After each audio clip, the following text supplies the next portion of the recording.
목포 자연사박물관과 어린이 바다과학관이 설 연휴를 맞아 다양한 무료 체험 프로그램을 진행합니다.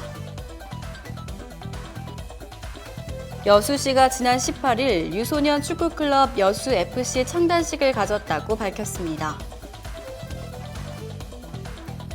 중국 후베이성 우한에서 신종 코로나 바이러스 감염증을 치료하던 의료진이 대거 폐렴에 걸리면서 우한 폐렴이 사람 간 전염된다는 사실이 확인됐습니다. 금융결제원이 맡았던 아파트 청약 업무를 오는 2월부터 한국감정원이 수행합니다. 이에 따라 청약 사이트가 아파트 투유에서 청약홈으로 바뀌게 됩니다.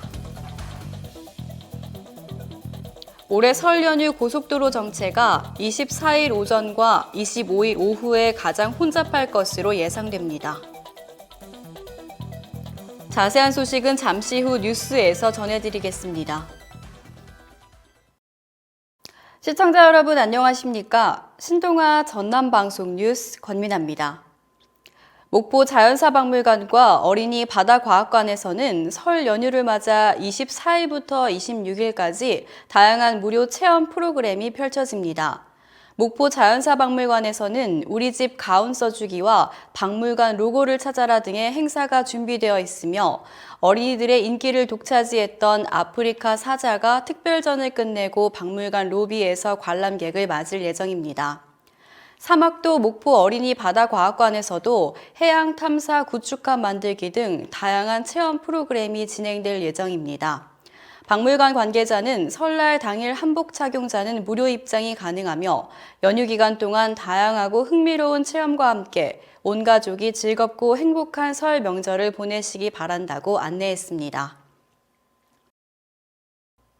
여수시는 지난 18일 지역의 오랜 수건이었던 유소년 축구클럽 여수FC 창단식을 가졌다고 밝혔습니다. 유소년 축구클럽 여수FC는 올림픽 축구대표팀 출신 윤용구 감독과 여수 구봉중학교 졸업생을 포함한 총 21명으로 구성됐습니다.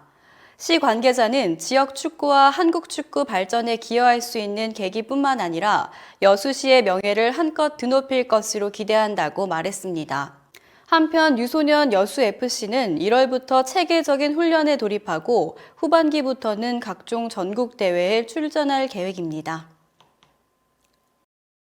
중국에서 우한 폐렴의 사람 간 전염 현상이 나타났으며 의료진도 대거 감염된 것으로 확인됐습니다. 우한 폐렴은 진원지인 중부 후베이성 우한을 넘어 수도 베이징과 광동성에 이어 상하이까지 번졌으며 우한에서는 4번째 사망자가 나왔습니다. 우한위생건강위원회는 21일 웨이보 계정을 통해 우한시 의료진 15명이 우한 폐렴 확진 판정을 받았으며 다른 1명은 의심 증세를 보이고 있다고 밝혔습니다. 중국 국가보건위원회의 고위급 전문가 팀장이자 중국 공정원 원사인 과학자 중난사는 20일 밤 중국 중앙방송 프로그램에 출연해 현재 신종 코로나 바이러스의 사람 간 전염이 확실하다고 말했습니다. 한편 질병관리본부는 신종 코로나 바이러스 감염증 조기 발견 및 확산 차단을 위해서 국민과 의료계의 협조가 무엇보다도 중요하다고 강조했습니다. 금융결제원이 해오던 주택 청약 업무가 다음 달부터 한국감정원으로 이관됩니다. 국토교통부는 21일 주택 청약 업무를 한국감정원이 수행할 수 있도록 하는 내용이 담긴 주택법 일부 개정안이 국무회의를 통과했다고 밝혔습니다. 이에 따라 기존 금융결제원의 아파트 투유가 새로운 청약 시스템인 청약홈으로 바뀌게 됩니다. 황윤원 국토부 주택기금과장은 이번 청약 업무 이관을 계기로 아파트를 청약하려는 국민들의 편의가 개선되고 부적격 당첨에 따른 실수요자 피해도 크게 줄어들 것으로 기대한다고 말했습니다. 한국감정원은 이번 달 말까지 업무를 최종 이관받고 오는 2월 3일부터 청약 업무를 개시할 계획입니다. 올해 설 연휴 고속도로 귀성길은 설 전날인 24일 오전에, 귀경길은 설날인 25일 오후에 가장 혼잡할 것으로 예상됩니다. 21일 국토교통부와 해양수산부는 오는 23일부터 27일까지를 설 연휴 특별교통대책기간으로 정하고 관계기관 합동으로 특별교통대책을 시행한다고 밝혔습니다.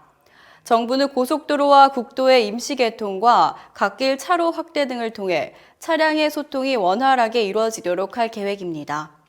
김채규 국토부 교통물류실장은 이번 설은 연휴 기간이 짧아 귀성길 혼잡이 예상되므로 가급적 대중교통을 많이 이용해달라며 졸음운전이나 음주운전 사고가 집중되므로 안전운전 등 교통 질서를 꼭 준수해달라고 당부했습니다. 이상으로 뉴스를 마치겠습니다. 시청해주신 여러분 고맙습니다.